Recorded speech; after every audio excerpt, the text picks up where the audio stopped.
Episode 6 உங்களுக்கு போரிங்காக இருந்திருக்கலாம். பட்டு எபிசோட் 6ல் நம்ம இத்தனை எபிசோட்ஸாக கேட்டுட்டு இருந்த பல கேள்விகளுக்கு ஆன்சர் சொல்லியிருக்காங்க. அவங்க உண்மையாலுமே ஹியூமன்ஸை தான் சாப்பிட்டுட்டு இருந்திருக்காங்க கைஸ், டெட் பாடியை தான் சாப்பிட்டுட்டு இருந்திருக்காங்க. ஸோ எபிசோட் 5ல் வந்து ஒரு கிளிஃப் ஹேங்கிங் மூமெண்ட்டில் நிறுத்தியிருப்பாங்க இல்லையா. கேரல் வந்து ஒரு ஃபேக்ட்ரியை கண்டுபிடிக்கிறா. அந்த ஃபேக்ட்ரிக்குள்ளே போய் பார்த்தா நிறைய கவர்ஸ் இருக்குது. அதில் ஒன் ஆஃப் த கவரை ஓப்பன் பண்ணி பார்க்குறா. கேரல் வந்து ரொம்ப ஷாக் ஆகுறா அதை பார்த்துட்டு. ஸோ அது என்ன அப்படின்றதுல வந்து யாருக்குமே டவுட்டே இல்லை. சர்ப்ரைசிங்லி ரெடிட்லேயும் ட்விட்டர்லேயும் ஆல்ரெடி நிறைய கேசஸ் ஓடிட்டு இருந்துச்சு. எல்லா கேசஸும் ஒரே விஷயத்தை தான் சொல்லிகிட்டு இருந்துச்சு, அதெல்லாம் டெட் பாடிஸ். இவங்கெல்லாம் டெட் பாடிஸை கிரிமேட் பண்ணி பவுடராக்கி சாப்பிட்டுக்கிட்டு இருக்காங்க. ஸோ இவங்க டெட் பாடிஸை பவுடராக்கி சாப்பிட்டுக்கிட்டு இருக்காங்க அப்படின்னா இது எவ்வளோ பெரிய விஷயம். இது வந்து ஈவன் இந்தியாவில் இருக்கிற அந்த ஃபேமிலி, அந்த பொண்ணு பேர் நான் மறந்துட்டேன். ஸோ அவங்கெல்லாம் வெஜிடேரியன். அப்போது அவங்க பையன் வந்து ஹை மைண்டில் கனெக்டடாக இருக்கான். அவங்க பையன் ஒரு டெட் பாடியை சாப்பிட்றான் அப்படின்னா அவங்களுக்கு எவ்வளோ ஷாக்கிங்காக இருக்கும். ஸோ கேரலுக்கு வந்து இது ஒரு மிகப்பெரிய டிஸ்கவரியாக இருக்குது. ஸோ திருப்பி அந்த ஃபேக்ட்ரிக்குள்ளே போயிட்டு எல்லாத்தையும் ரெக்கார்ட் பண்ணி எவிடன்ஸ் எடுத்துக்கிட்டு கிளம்புறான். யாரை பார்க்குறதுக்கு? மிஸ்டர் டியாபெட். மிஸ்டர் டியாபெட் வந்து ஒரு மாதிரி ஊதாரி மாதிரி இருக்கிறார் இல்லையா. அவர் இதை என்ஜாய் பண்ணுறாரு, செம்மையாக ராஜ வாழ்க்கை வாழ்ந்துட்டு இருக்கிறார். முதல்ல அவனுக்கு போய் ப்ரூவ் பண்ணணும் அப்படின்னு சொல்லிட்டு அவர் வந்து லாஸ் வேகஸில் வந்து ஜாலியாக ஒரு ஹோட்டல் எடுத்துக்கிட்டு ஹை மைண்டில் இருக்கவங்க எல்லாம் வந்து நீங்கள் வந்து என் கூட ஜாலியாக இருக்கணும் அப்படின்னு சொல்லி நிறைய மாடல்ஸை வந்து மாடல்ஸ் மாதிரி ஹை மைண்டில் இருக்கிறவங்க பியூட்டிஃபுல்லாக இருக்கவங்கள வந்து மாடல்ஸ் மாதிரி சுற்றி ஒரு லாஸ் வேகாஸில் ஒரு பெரிய ஹோட்டலில் இவர் இருக்கிறார். ஸோ அவனுக்கு முதல்ல போய் ப்ரூவ் பண்ணோம் அப்படின்னு வந்து கேரல் கிளம்புறாங்க. கார் எடுத்துக்கிட்டு கிளம்பி போய் அவங்கிட்ட போயிட்டு, இங்கே பாரு எல்லாரும் டெட் பாடிஸ் சாப்பிட்டுட்டு இருக்காங்கன்னு சொல்கிறதுக்கு முன்னாடியே அவன் சொல்கிறான், is it about they are eating people அப்படின்றான். இட்ஸ் லைக் ரொம்ப நார்மலான விஷயம், அவனுக்கு ஆல்ரெடி தெரிஞ்ச விஷயம் அப்படின்ற மாதிரி சொல்கிறான். பட் கேரலுக்கு வந்து இதை ரொம்ப கஷ்டப்பட்டு கண்டுபிடிச்சிருக்கா கேரல் இல்லையா. இதை எல்லாரும் ரொம்ப ஷாக்கிங்காக எடுத்துப்பாங்க. இதை தெரிஞ்ச உடனே எல்லாரும் கேரல் சைட் சேர்ந்துருவாங்க அப்படின்னு நினச்சிட்டு இருக்கா.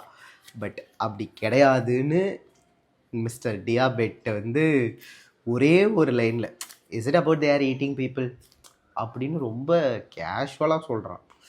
கேரலுக்கு அப்படியே அது தலையில் இடி விழுந்த மாதிரி இருக்குது. இரு, நான் உனக்கு ஒரு விஷயம் காமிக்கிறேன் அப்படின்னு டிவி ஆன் பண்ணுறான். டிவி ஆன் பண்ணால் ஜான்சீனா வராரு. ஜான்சீனா என்ன சொல்கிறாருன்னா, நியூட்ரிஷியல் பெனிஃபிட்ஸ் ஆஃப் கேனிபாலிசமை எக்ஸ்பிளைன் பண்ணுறார். அதாவது மனுஷங்களை சாப்பிட்றது மூலமாக நம்மளுக்கு வந்து எவ்வளோ நன்மை அப்படின்னு ஜான்சீனா எக்ஸ்பிளைன் பண்ணுறார். ரொம்ப ரொம்ப காமெடியாக இருந்துச்சு ஜான்சீனா எக்ஸ்பிளைன் பண்ணும்போது. இன்ஃபேக்ட் அந்த எக்ஸ்ப்ளனேஷன் இருக்கு இல்லையா, அது இட்ஸ் வெல் ரிட்டன். அதை யாராவது பார்த்தாங்க, அதை யாராவது படித்தாங்க, யாராவது கேட்குறாங்க அப்படின்னா they'll be convinced to eat people. So basically இந்த எபிசோடு 1 ரிலீஸ் ஆகும் போதே ரெடிட்டில் நிறைய பேர் வந்து கெஸ் பண்ணியிருந்தாங்க. இவங்கெல்லாம் வந்து இவங்க மரத்துலேருந்து ஒரு ஆப்பிளை கூட பறிக்க மாட்டாங்க, அதுவாக கீழே விழுந்தால் தான் சாப்பிடுவாங்க. ஸோ அப்படி இருக்கும்போது இவங்க எந்த மிருகத்தையும் கொல்ல மாட்டாங்க, மரத்துலேருந்து இவங்களா போய் ஹார்வெஸ்ட் பண்ண மாட்டாங்கன்னும் போது இவங்களுக்கு ஃபுட் தட்டுப்பாடு நிறைய இருக்கும், சாப்பிட்றதுக்கு சாப்பாடு இருக்காது. வித்தின் சம் ஃபியூ இயர்ஸ்லேயே வந்து இவங்கெல்லாம் தேல் ஸ்டார்வ் டு டெத் அப்படின்னு சொல்லிட்டு நிறைய ரெடிட்டர்ஸ் வந்து கெஸ் பண்ணியிருந்தாங்க. அது வந்து எபிசோட் 1லே ஆஃப்டர் எபிசோட் 1 எபிசோட் 5 முடிஞ்சிட்டு எபிசோட் 6 ரிலீஸ் ஆகும்போது தான் இதை அஃபீஷியலாக சொல்கிறாங்க. வித்தின் 10 இயர்ஸில் இவங்கெல்லாம் வந்து உணவு தட்டுப்பாடு காரணமாக இவங்கெல்லாம் வந்து செத்து போயிடுவாங்க அப்படின்றாங்க. ஸோ அப்படி செத்து போகக்கூடாதுன்னா என்ன பண்ணுறது அப்படின்னு இவங்களும் யோசிச்சுட்டு இருக்காங்களாம். So now they have to feed everybody இல்லையா. உலகத்தில் ஃபுட் இல்லாத காரணத்தினால இவங்க வந்து ஆல்ரெடி இருக்கிற டெட் பாடிஸை கிரிமேட் பண்ணி அதுலேருந்து ப்ரோட்டீனை எக்ஸ்ட்ராக்ட் பண்ணி இவங்க சாப்பிட வேண்டியதாக இருக்குது அப்படின்றது தான் justification. So it's a good justification. But இதை கேட்ட உடனே கேரள் வந்து ரொம்ப ஷாக்காரா. அவள் ஷாக்கார அளவுக்கு இன்னொரு விஷயமே சொல்கிறாங்க. என்னென்னா, இவங்க இந்த 12 பேர் இருக்காங்க இல்லையா, அந்த 12 பேரில் கேரளை சேர்த்து 13 பேர். இந்த 12 பேர் ஆல்ரெடி குரூப் சேட்டில் பேசிட்டு தான் இருக்காங்களாம். வாரம் வாரம் வந்து ஜூம் கால் போயிட்டு பேசிட்டு தான் இருக்காங்களாம். கேரளை மட்டும் சேர்க்கறது கிடையாது. ஏன் சேர்க்கறது கிடையாது, என்ன சேர்க்குறீங்களா அப்படின்னு கேரள் கேட்குறா. கேட்கும்போது மிஸ்டர் டியாபெட் என்ன சொல்கிறாருன்னா, இல்லை வி ரேன் அ ஓட், அதில் வந்து எல்லாருமே மெஜாரிட்டி உனக்கு அகெயின்ஸ்டாக தான் இருக்காங்க, நீ வந்தாலே நெகட்டிவிட்டியாக இருக்குது அப்படின்னு சொல்கிறாங்கன்னு போது கேரள் வந்து இன்னமும் பிரேக் ஆகிறா. அதாவது யோசிச்சு பாருங்களேன், இந்த உலகத்தில் நீங்கள் பேசுகிறதுக்கு யாருமே இல்லை, யாருமே இல்லை. உங்களால் யார் கூடயும் பேச முடியாது. இன்ஃபேக்ட் கேரள் இருக்க இடத்த விட்டு அந்த ஊரை விட்டே எல்லோரும் போயிட்டாங்க. நீங்கள் ஒரு நாளைக்கு ஒரு ஹியூமனை கூட பார்க்கல அப்படின்னா உங்கள் மைண்ட் எப்படி இருக்கும்? உங்கள் மைண்ட் வந்து மனுஷனால் வந்து லோன்லியாக இருக்கவே முடியாது. ரொம்ப ரொம்ப கஷ்டம். Man is a social animal. So அந்த லோன்லினஸை வந்து இன்ஃபேக்ட் அவளோட லவ்வரை இழந்துட்டா. அது இல்லாமல் மக்களால் வந்து மக்கள் இன்ட்ராக்டும் பண்ண மாட்டேங்கிறாங்க இவகிட்ட. அப்படி இருக்கும்போது அவள் ரொம்ப பிரேக் ஆவா இல்லையா? ஒன்று, இவ ஒரு பெரிய டிஸ்கவரி பண்ணுறா, அதை இவனுங்க சீரியஸாக எடுத்துக்கிட்டு இவள் பக்கம் நிற்பாங்க அப்படின்னு போகும்போது அது உடஞ்சி போச்சு. ரெண்டாவது, இவளை சேர்த்துக்க வேணாம் அப்படின்ட்டு மற்றவங்களாம் கேங்கப் ஆகி அவங்கக்குள்ளே நல்லா இருந்துக்கிறாங்க. ஸோ இது ரெண்டும் தெரிஞ்சதுக்கப்புறம் கேரள் வந்து ரொம்ப பிரேக் ஆகிறா, ரொம்ப ரொம்ப கஷ்டப்படுறா மனசுக்குள்ளே.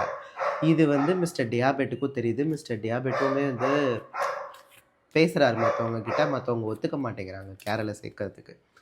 இதுதான் இந்த எபிசோடு. இந்த எபிசோட் ஒரு மாதிரி சூப்பராக இருக்குல்ல அப்படின்னு சொல்கிற அளவுக்கு இருக்காது. இது ஒரு மிட் எபிசோட்ஸ் அப்படி தான் இருக்கும். பட் இந்த எபிசோடில் வந்து நிறைய கொஷினுக்கு இவங்க இந்த ஃபீடிங், இந்த ஸ்டார்வேஷன் ப்ராப்ளம், அதுக்கப்புறம் வந்து இவங்க ஹெச்டிபி சாப்பிட்றது, ஹியூமன்ஸை கிரிமேட் பண்ணி சாப்பிட்றது, இதெல்லாம் நம்மளுக்கு வந்து டவுட்ஸ் இருந்துச்சு இல்லையா, அதை வந்து கிளாரிஃபை பண்ணிட்டாங்க.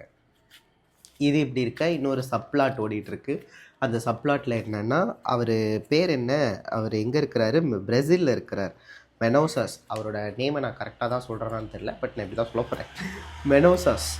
மெனோசாஸ் வந்து கேரள் மாதிரியே இன்னொருத்தர் வந்து இந்த ஹைவ் மைண்டை ரெசிஸ்ட் பண்ணிகிட்ருக்கிறாரு. நம்ம எல்லாருக்கும் தெரியும். அவர் யார்ட்டையும் பேச மாட்டேங்கிறாரு.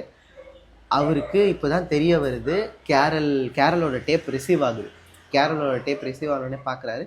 அவருக்கு இப்போ தான் தெரிய வருது, அவர் மாதிரியே இன்னும் 12 பேர் இருக்காங்கன்ட்டு. இன்னும் 12 பேர் நார்மல் ஹியூமன் பீயிங்ஸ் ஹைவ் கூட கனெக்ட் ஆகாமல் இருக்காங்க அப்படின்ட்டு. ஸோ இவர் வந்து கேரளை மீட் பண்ண போகிறார். கேரளை மீட் பண்ண எங்கேருந்து போகிறார்? கேரள் வந்து இப்போ மெக்சிகோவில் இருக்கா, இவர் பிரேசிலில் இருக்கிறார். பிரேசில்லேருந்து மெக்சிகோவுக்கு ட்ரைவ் பண்ணிட்டு போகிறார் காரில். So it's gonna be a long drive. So இவங்க 2 பேரும் ரிபலாக இருப்பாங்க அப்படின்னு தோணுது. அண்ட் இன்னொரு ஆங்கிளில் இந்த அவர் பேர் அடிக்கடி மறந்து போயிடுது, மெனோசாஸ் வந்து கெட்டவராக மாறிடக்கூடாது அப்படின்னும் என் மைண்டுக்குள்ளே ஓடிக்கிட்டு இருக்கு.